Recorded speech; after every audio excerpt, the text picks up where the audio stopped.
Guys, welcome back to Jahnavi Susmita. আশা করি তোমরা সবাই খুব ভালো আছো। তো নৈহাটির বড়মার মন্দিরের উদ্দেশ্যে আজকে আমি এসেছি। আর নৈহাটির বড়মার মন্দির যাওয়ার জন্য সামনে যে সোজা রাস্তাটা সেটা আজকে থেকে বন্ধ করে দিয়েছে। সেটা আমাদের যে পরের দিন মানে কালী পুজোর দিন আমরা যেরকম ঘুরে যাই, আজও ঠিক সেরকমভাবেই আমাদেরকে ঘুরে বড়মার মন্দির যেতে হবে। তো চলো দেখি কি হয় আগে, তো সেটাই তোমাদেরকে আজকে আমি জানাই।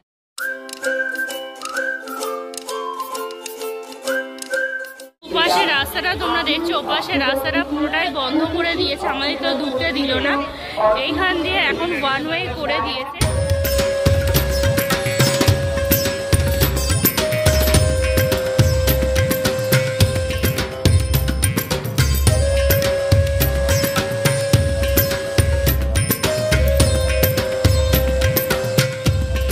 মন্দির যেতে দ্বিতীয় যে প্যান্ডেলটা পড়ে সেই প্যান্ডেলের সামনে দিয়ে বেরিয়েছি। তো সেইখানে যে প্রতিমাটা হয়েছে তো সেটা আমি তোমাদেরকে দর্শন করাচ্ছি। প্রতিমা দেখছো মোটামুটি রেডি হয়ে গেল। সামনে যে বাঁশ পাটাতন তো সেটা এখনো খোলা হয়। পরের যে পূজা মণ্ডপটা তার সামনে চলে এসেছি। এখানে সামনে পরপর তিনটে ঝাড়বাতি, আর এই যে এই দিকে হলো সোজা মায়ের প্রতিমা মোটামুটি তৈরি হয়ে গেলেও ঠাকুরের এখনো পর্যন্ত চক্ষুদান হয়নি। সম্পূর্ণ ডাকের সাজে মাকে সাজানো হয়েছে। এই মানসিক পুজো গ্রহণ কেন্দ্রে আপনারা কেউ মালা, ফুল, ফল এবং এরপরে পূজা মণ্ডপের সামনে চলে এসেছি। সেখানটা দেখো খুব সুন্দর করে ওপরের দিকটা সাজানো হয়েছে। আর এরপরে যে পূজা মণ্ডপ সেটাই হচ্ছে বড়মার পূজা মণ্ডপ। এতে যে কোনো মুহূর্তে একটি বড় রকমের অগ্নিকাণ্ড ঘটতে পারে। এই যে সামনে সোজার অবস্থাটা দেখছো অরবিন্দ রোড, অরবিন্দ রোডে এখন প্রচুর মানুষজনের ভিড়।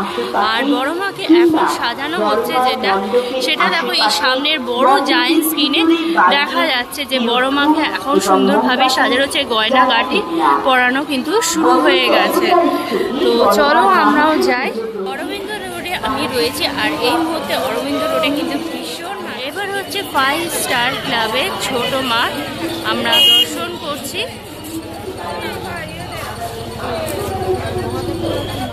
এবারে আমি চলে গেছি বড়মার মন্দিরের সামনে, মানে বড়মার যে পূজা মণ্ডপ সেই পূজা মণ্ডপের সামনে। তো আমিও দেখতে পাচ্ছি।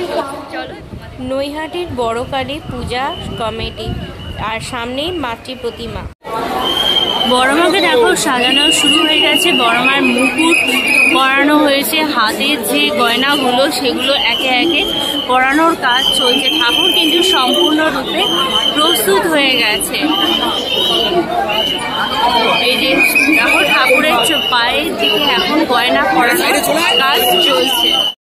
ঠাকুরের যে দেখো গয়নাঘাটি এই যে সামনের দিকে সমস্ত রাখা, আর এই যে পূজা কমিটির যে সমস্ত সদস্যরা আছে তারা দেখো হাতে করে ঠাকুরের গয়না নিয়েই উপরের দিকে উঠছে। মাকে পরাটা চাঁদোয়া দিয়ে আর ঝাড়বাতি দিয়ে প্রত্যেক বছর সাজানো হয়। এই জায়গা থেকে মায়ের দেখো চোখটা দেখা যাচ্ছে, আর সামনের দিকে সমস্ত গয়নাগাটিগুলো দেখা যাচ্ছে যেগুলো আগে আগে আরও পরানো হবে। আর ঠাকুরের সামনেটা ভীষণ ভিড়, ওইটা যাওয়া যাচ্ছে। সমস্ত ঠাকুরের গয়না দেখো ঝুলছে। মায়ের হাতের বেশ কিছু গয়না পরানো হয়েছে। সম্পূর্ণ যখন গয়নাগাটি পরানো হয়ে যাবে মাকে অপূর্ব সুন্দর লাগবে দেখতে। দেখো মায়ের চরণটা দেখা যাচ্ছে। এত ভিড় আর এত সমস্ত সামনে বাঁশ থাকার জন্য অনেকটাই অসুবিধা হচ্ছে, দেখার বেশিটা দাঁড়াতেও দিচ্ছে না। আর এই দিক থেকে দেখো তোমাদেরকে দেখাচ্ছি ঠাকুরের মুকুট, আর এই দেখো হাতে বেশ কিছু গহনা গাটি পরানো হয়েছে। পুজোর জন্য দেখো এখানে সামনে ব্যান্ড বসান দেওয়া হয়েছে। আর এই যে এখানে দেখো মায়ের মহাদেবের মূর্তি।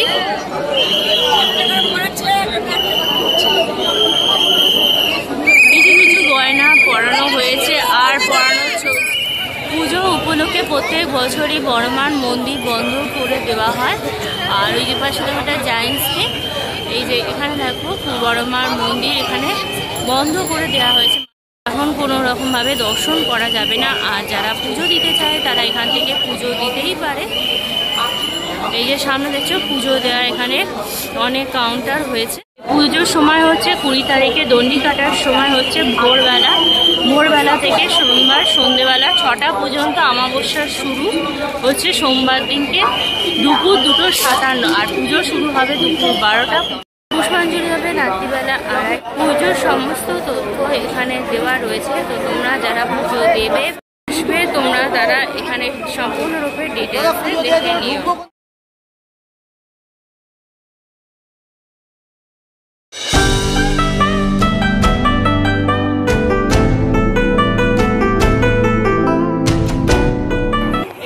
আজকেই অনেকেই দণ্ডি কাটছে, অনেকে আবার গঙ্গাঘাট থেকে বাঁকে করে জলও নিয়ে যাচ্ছে।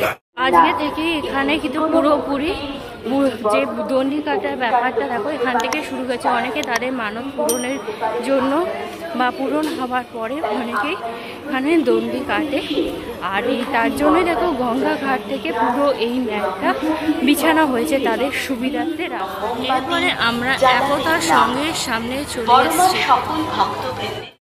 একতার সঙ্গে মাতৃ প্রতিমা নৈহাটি বড়মার মায়ের দর্শন করলাম। রাত্রিবেলা থেকে আজকে ঠাকুরকে গয়না পরানো অলরেডি শুরু হয়ে গেছে। মাকে আজকে থেকে দণ্ডি কাটা শুরু হয়ে গেছে। এবার মন্দিরে যে টাইমিং দর্শন করার আর ভোগ প্রসাদে সেইটাও সমস্ত কিছু তোমাদেরকে আমি জানিয়ে দিলাম, তো যাতে তোমাদেরকে সুবিধা হয়। এর আগে যখন আমি এসেছি তখনও দেখেছি যে কালী পুজোর আগের দিন অন্তত এই যে সোজা রাস্তাটা অরবিন্দ রোডে সেটা বন্ধ করে দেওয়া হয় না, কিন্তু এই বছরে আমি দেখছি যে আজকে থেকেই বন্ধ করে দেওয়া হয়েছে।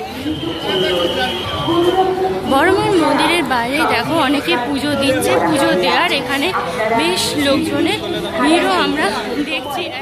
কালী পুজো উপলক্ষে বড়মার মন্দির কিন্তু খুব সুন্দর করে সেজে উঠেছে, আর এই যে ঠাকুরকে যে গয়নাঘাটি যেগুলো পরানো হচ্ছে সেগুলো দেখো মন্দিরের সামনে যে বড় জায়েন্ট স্ক্রিন, সেই স্ক্রিনেতেও দেখানো হচ্ছে।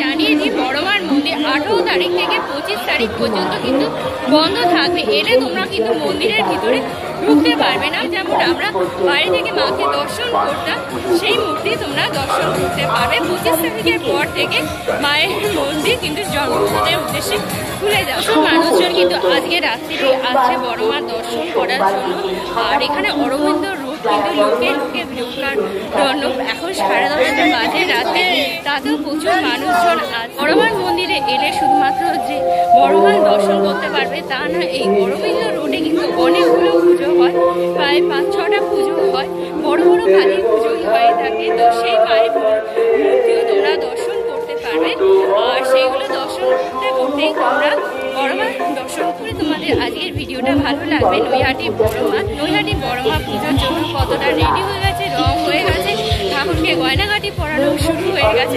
কালকে যখন আসবে, যদি যারা আসবে তো তারা দুপুরের পর থেকেই বাসগুলো খোলা হয়ে যাবে, তো তার আগে পর্যন্ত কিরকম সেই সমস্তটা তোমাদেরকে আমি আজকে দেখালাম। আশা করি তোমাদেরও ভালো লাগলো বড়মা দর্শন করে। কেমন লাগলো সেটা অবশ্যই আমাকে কমেন্ট করে জানাতে ভুলো না। যদি পুরো ভিডিওটা ভালো লেগে থাকে তাহলে তোমরা অবশ্যই লাইক করো, কমেন্ট করো, শেয়ার করো তোমাদের ফ্রেন্ডস আর ফ্যামিলির মধ্যে। আর আমার চ্যানেলটা সাবস্ক্রাইব করতে একদমই ভুলো না। খুব তাড়াতাড়ি নতুন ভিডিওতে কথা হবে। Till then tata, bye bye and see you soon.